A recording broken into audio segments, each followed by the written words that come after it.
I'm a clinical psychologist and I'm a researcher. I study drugs and human behavior.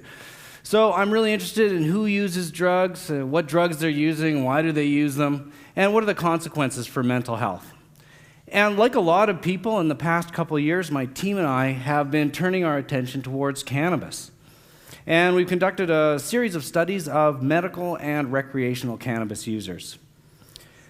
So one question that people often ask me when they find out that I research recreational and therapeutic cannabis use is, how can you tell the difference?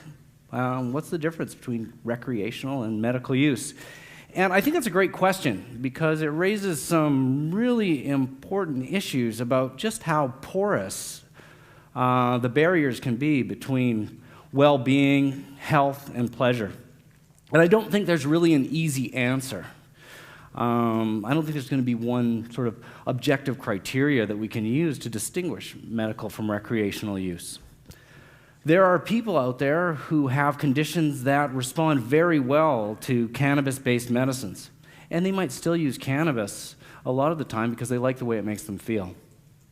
There are also people who might not think of themselves as medical users, but they get substantial symptom relief from using cannabis.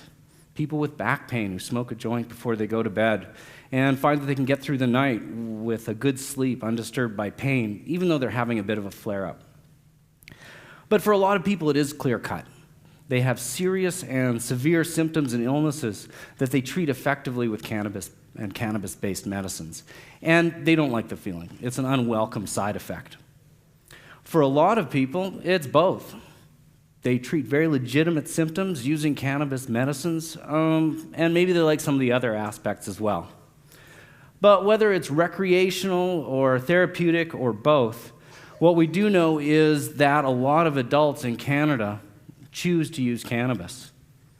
They weigh the costs and the benefits, and they make a reasonable and rational choice to use cannabis. It's well over half of Canadians across their lifetime, and about 20% of us in the past year. So if so many Canadian adults are making this rational choice, what's the big deal? Why do we have this complex and conflicted, fearful relationship with this ancient plant? Okay, there we go.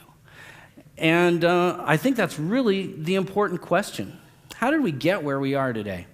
And where might we go from here? And that's what I want to talk about. I want to talk about where we are with cannabis. You know, when we think about our relationship with the cannabis plant, we tend to have very short memories. A lot of us will start off, with some of the cultural changes of the 1960s. Jerry Garcia. Some of us will even go back to the 1950s and jazz culture. But really, if we want to think about our relationship between human beings and cannabis, we have to go back a whole lot further than that. This is a pictographic representation of hemp plants being hung out to dry. It's about 5,000 years old. It comes from Central Asia. And that's where our best estimates of early human use of cannabis come from, several thousand years ago in Asia. And whether that use was medical, whether it was spiritual, whether it was just for fun, I don't think we really know. It's an ongoing debate. But what we do know is that this is a very old relationship. By some estimates, cannabis was the first cultivated plant. You could say that cannabis and human beings grew up together. Cannabis has been described as a camp follower. It's a plant that follows human beings wherever we go, and wherever we disturb the earth and make a place for it to take root. Cannabis can, of course, grow wild, but it doesn't mind some help.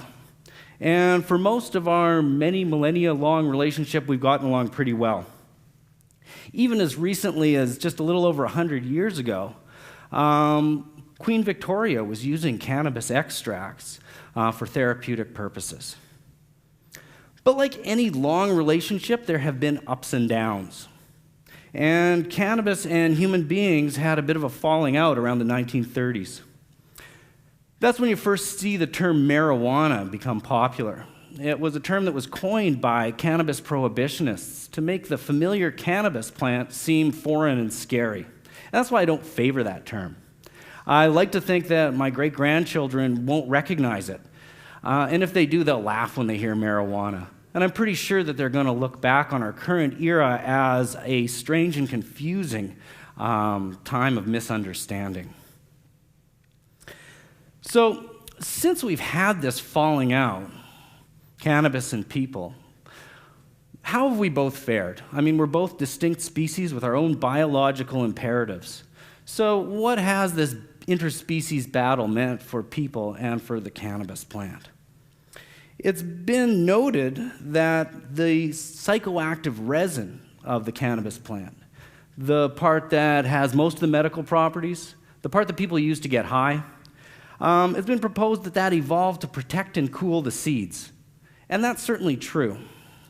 But when we think about how much help the cannabis plant has got from people, we can imagine that the resin may have evolved to serve other purposes as well. The writer Michael Pollan, in a great TED Talk from a couple of years ago, encourages us to take a plant's eye view of things, to try to see things from the plant's perspective. And I think that perspective can be really helpful when we try to estimate what the impact of this battle has been on the evolutionary path of the cannabis plant. I think when we take this plant's eye perspective, particularly here in BC, it seems like the cannabis plant is doing pretty well. It's not native to this region, but it grows widely throughout the area. You know, I think that if I were to take the perspective of another plant species, one that is native to BC, the ponderosa pine. So if I was a ponderosa pine and I had an ego and a self-reflective consciousness, I think I'd be a little aggravated when I looked at the cannabis plant. You know, there used to be stands of ponderosa pine, and now there are caverns and basements full of cannabis. So it seems like cannabis is having a bit of a moment. You know, and not only has cannabis gained a whole lot of territory over the last several decades, it's also diversified. The number of distinct and robust strains of cannabis has skyrocketed over the last couple decades. So in the 75 years or so since people declared war on cannabis, the cannabis plant is bigger, better, and stronger than ever. So how have people fared since we started this battle? What's it meant for us as a species? And I think it's cost us dearly. It certainly cost us a lot in resources. The most recent estimates from the US suggest that the cost of cannabis prohibition is over $40 billion per year. That's over $10 billion in enforcement, $30 billion in lost revenue. And we can imagine that it's proportionally similar here in Canada. But the cost hasn't only been economic, of course. It's been a terrible cost in terms of human misery and suffering. Countless families have been disrupted by crime and by incarceration. And a lot of those come from some of our most vulnerable communities. On top of that, until very recently, we've been deprived of a very safe and effective medicine. So, if we look at this as a zero-sum game, it seems that cannabis is coming out way ahead, and people are really on the losing end. And as much as I respect and admire the cannabis plant, I'm a human psychologist, not a plant psychologist. So my job is to support human health and well-being. And so I'm compelled to imagine a different way that we can maybe tip the scales back in favor of humanity. What would it look like if we called a truce with cannabis, as we seem tantalizingly close to doing? So my team and I just published a study looking at over 600 medical cannabis users from across the country. These are people with many of the conditions that characterize the use of cannabis for therapeutic purposes. People with serious conditions like cancer, AIDS, multiple sclerosis, arthritis, chronic pain. And what we found was that in addition to treating some of the distinct features of these disorders, people were using cannabis for three primary reasons: to help sleep, to reduce pain, and to alleviate anxiety. These are things that so many of us seek treatment for. And our medicine cabinets are full of pharmaceutical products that are designed to treat these very symptoms. our team was particularly interested in the co-occurrence of anxiety and pain. We know these things go very close together, that anxiety and pain really make each other worse. So we conducted a follow-up study that focused on people who used cannabis to treat anxiety and pain together. And what we found was that cannabis was most effective amongst individuals who were anxious, in pain, and were trying hard to cope effectively with that pain. Cannabis was least effective for people who used avoidant and self-blaming type of coping. We also found that among the people for whom cannabis was most effective, nearly 80% reported that cannabis allowed them to be more active despite the pain. And over 85% said that cannabis helped them to think less about the pain. And that makes a lot of sense given what we now know about how cannabis works in the brain. A few decades ago, neuroscientists discovered that we have our own system in our brains and throughout our bodies that is uniquely tuned to working with cannabis and cannabis-like substances. It's called the endocannabinoid system. And we've also found that there's a concentration of activity of this cannabis system in the amygdala. That's the part of the brain that's focused on processing anxiety, fear, and the emotional content of fear. And the activity of the cannabis in the amygdala raises a lot of really interesting possibilities. We spend billions and billions of dollars every year on pharmaceutical medications designed to treat anxiety, and our existing medications are problematic for a number of reasons. So our team is also really interested in how cannabis might work for anxiety amongst people who don't also have pain conditions.